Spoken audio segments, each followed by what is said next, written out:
Baiklah, selamat siang semua. Perkenalkan, nama saya Yona Evrilia Sitepu dari kelas BK Reguler E 2020.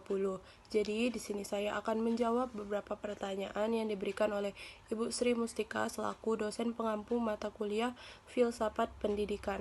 Baik, pertanyaan yang pertama itu adalah jelaskan filosofi tentang hybrid atau blended learning.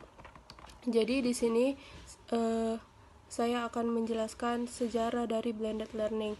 Nah, blended learning ini berkembang di dunia pada awalnya juga seperti yang dilakukan oleh lembaga pendidikan, yaitu sumber pendidikan pertama atau pelatihan atau yang disebut dengan fasilitator.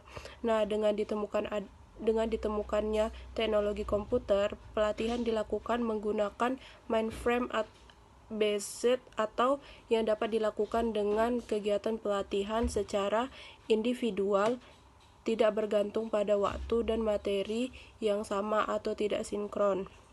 Nah, perkembangan berikutnya pembelajaran yang tetap menggunakan berbasis komputer tetapi daya jangkaunya menjadi lebih luas atau melintasi pulau dan benua karena perkembangan teknologi sulit.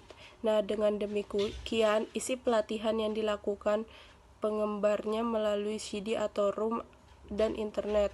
Saat ini pelatihan menggabungkan semua ini agar pembelajaran menjadi efektif, efisien dengan konsep kombinasi blended learning. Jadi blended learning ini awalnya dibuat karena adanya jarak dalam pembelajaran, jarak jauh gitu ya. Terus baiklah, pertanyaan yang kedua itu adalah bagaimana mekanisme pembelajaran dalam hybrid learning. Jadi ada beberapa mekanisme pembelajaran dalam hybrid learning itu. Yang pertama adalah mengintegrasikan pembelajaran tatap muka dan online secara bijaksana. Secara mendasar, pemikiran kembali mengenai desain pembelajaran untuk mengoptimalkan keterlibatan siswa, mereinstruksi dan mengganti jam tatap muka. Blended learning membuka peluang untuk meningkatkan kualitas pembelajaran melampaui pembelajaran tatap muka atau online saja. Nah, yang kedua itu blended learning bukan tentang bagaimana pembelajaran online lebih dapat diterima oleh banyak pihak, melainkan tentang bagaimana meningkatkan level pembelajaran di ruang kelas.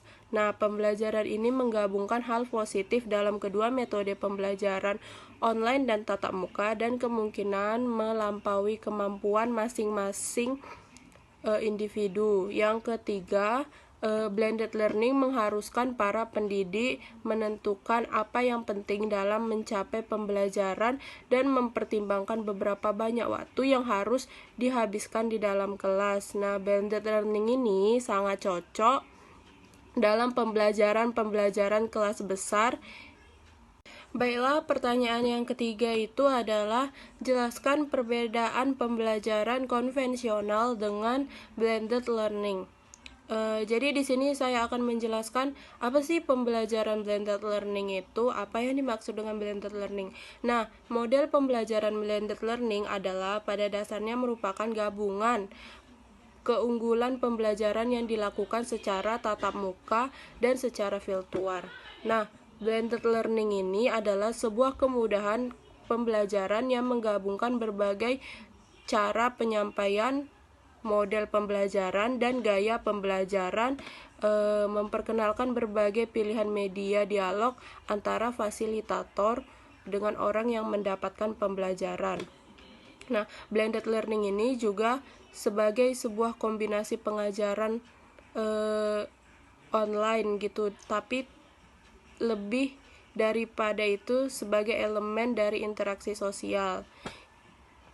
Blended learning ini baru-baru dikemukakan akhir-akhir ini karena kemajuan teknologi yang mengharuskan manusia itu atau individu itu melakukan pembelajaran secara jarak jauh. Sedangkan pembelajaran konvensional itu adalah suatu konsep belajar yang digunakan guru dalam membahas suatu pokok materi yang telah biasa digunakan dalam proses pembelajaran. Baiklah, pertanyaan yang keempat, apakah masih perlu blended learning dilakukan setelah masa pandemi berakhir?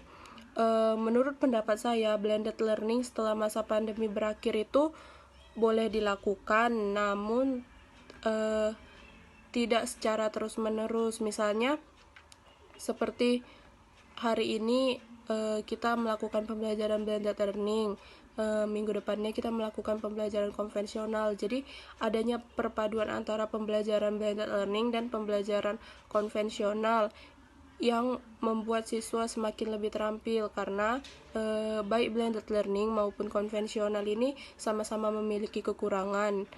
Kalau blended learning ini kan banyak ya kekurangannya kalau kita online, seperti jaringan yang kurang mendukung, kemudian materi yang disampaikan kurang masuk kepada otak kayak gitu, serta kurangnya interaksi antar siswa. Sedangkan kalau konvensional ini juga memiliki kekurangan, yaitu tidak adanya kekreatifan atau pengetahuan teknologi yang didapati siswa kalau tidak ada blended learning seperti ini. Jadi menurut saya setelah masa pandemi berakhir, sebaiknya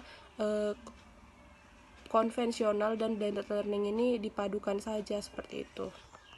Baiklah, pertanyaan yang terakhir itu, jelaskan satu mata pelajaran yang Anda aplikasikan menggunakan hybrid learning.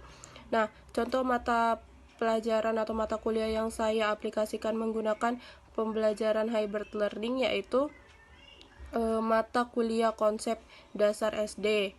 Nah, mata kuliah konsep dasar SD ini kan dosennya memberikan tugas seperti mengobservasi anak SD atau mengobservasi sekolah SD kita dulu.